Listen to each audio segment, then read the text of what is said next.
All right, buckle up, everybody. We are diving deep into the Amazon rainforest today. You know, that place practically bursting at the seams with life. They call it Earth's lungs, and They're a pretty fitting nickname if you think about it, right? totally. We're checking out this article today. It's called The Wildlife of the Amazon Rainforest, a closer look at unique species. And it goes way beyond just like listing animals, gets into all the things that make them so fascinating. But before we even get to the animals themselves, whoa, have you ever tried to wrap your head around how massive this place is? 9 countries? It covers 9 whole countries. Picture this. An area larger, bigger, actually, than the entire continental U.S., and it's just jam-packed with more species of plants and animals than just about anywhere else on Earth. Puts things in perspective, doesn't it? Yeah. Over 10% of all the species we know about on Earth live there. This article I mentioned, it says they think there's something like 2.5 million species of insects alone. Just insects. It's kind of hard to even imagine.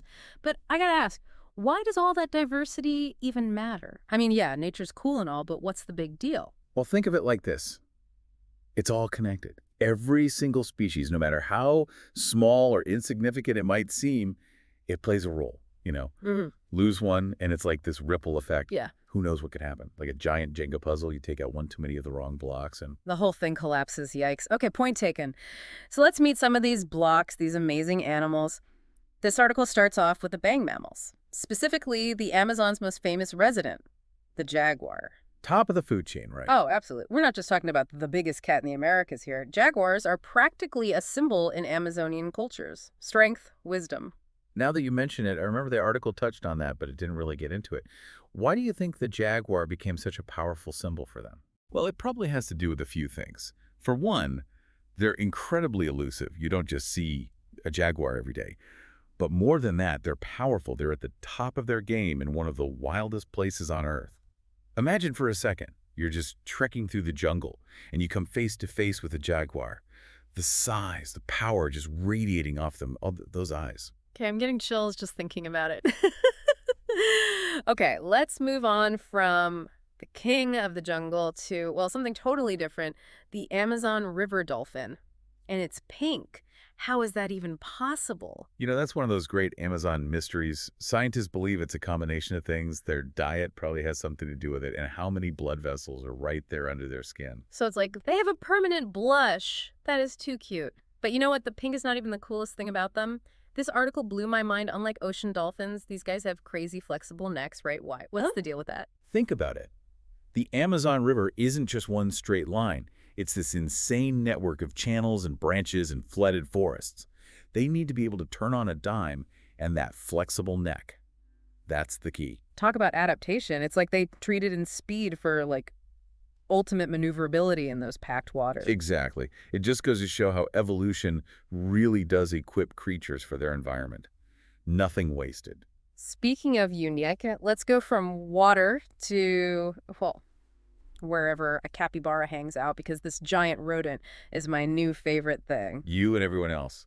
They're super social animals, always hanging out near water in big groups, and they're just so laid back. It's like evolution took this big old animal and decided to make it the most chill herbivore ever.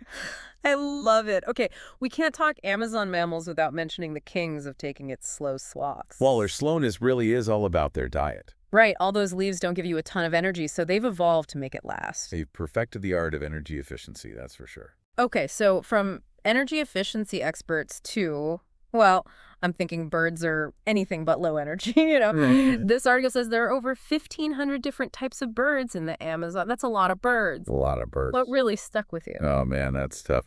But the harpy eagle is definitely up there. I mean, Yeah. picture it.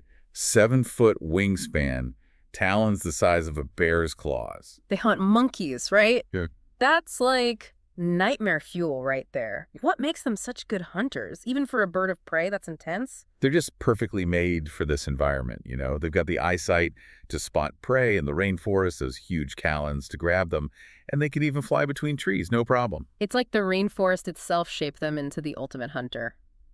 Wow. Okay, from one extreme to another, this article talks about the scarlet macaw. Talk about a bird that knows how to stand out in a crowd. Stunning birds, aren't they? Oh. Those colors are just brilliant. Such a good example of how, well, I guess how nature decides what works. You need to get noticed in a dense rainforest. Like that, those bright colors, that's how you do it. So it's not just about looking good, it's about survival of the fittest, or at least the most eye-catching. Crazy. The article also mentioned they're important for something called, hold on, I wrote it down, seed dispersal. What's that all about? So yeah, it's not just about looking pretty. See, they eat fruit, right? And as they're flying around the rainforest, they're spreading the seeds everywhere they go. They're like little gardeners helping new plants grow all over the place. So they're beautiful and they're helping the whole ecosystem thrive. Pretty cool. Okay, from the glamorous to the, well, the article calls this next one the stink bird. Not the best nickname. The Hoatzin. Now, there's a creature that really doesn't care about its looks. They've got this crazy digestive system. It's like, imagine a bird that ferments its food like a cow. Can you? Well, that's real. They have a built-in compost bin or something. Pretty much. I'm gonna guess that's where the whole stink bird name comes from.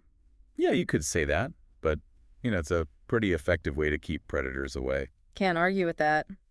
Switching gears a bit, this article also goes into reptiles and amphibians. Man, Amazon does not mess around when it comes to size, does it? Like the green anaconda, I always thought they were the longest snakes, but the article says they're actually the heaviest. What's the difference?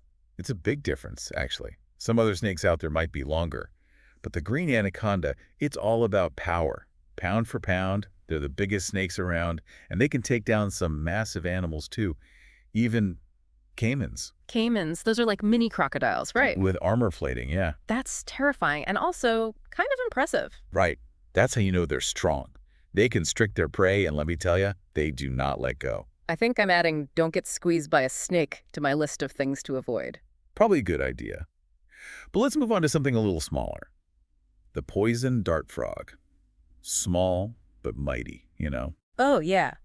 Tiny, colorful, and they can pack a punch. I read that indigenous people use their poison. Talk about intense. It really shows you how long humans and this ecosystem have been connected. But for the frogs, those bright colors, it's a warning sign, like nature's caution tape. Back off. I'm poisonous. Ugh. Got it. Speaking of back off, the article brought up caimans again.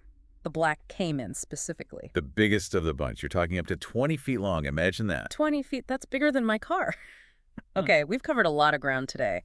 Or rainforest, I guess. We've talked about all these huge creatures, but we can't forget about the little guys, right? I mean, the really little guys. Right. Reading this article reminded me how important insects are to the Amazon. Yeah, they're easy to miss, but they're actually what keeps the whole thing running. The article called them the backbone of the rainforest. What makes them so important? Just think about it. They do it all. Pollinating plants, breaking down all that dead stuff. They're food for tons of animals. You take insects out of the Amazon, the whole thing falls apart. Wow. It's hard to imagine how much depends on those tiny creatures. Which ones stood out to you in this article? Well, there's the leafcutter ants. They're incredible. What's so cool about them? They're like little farmers, basically. Farmers, how so? Get this. They don't even eat the leaves they're carrying around. They use them to grow this special type of fungus.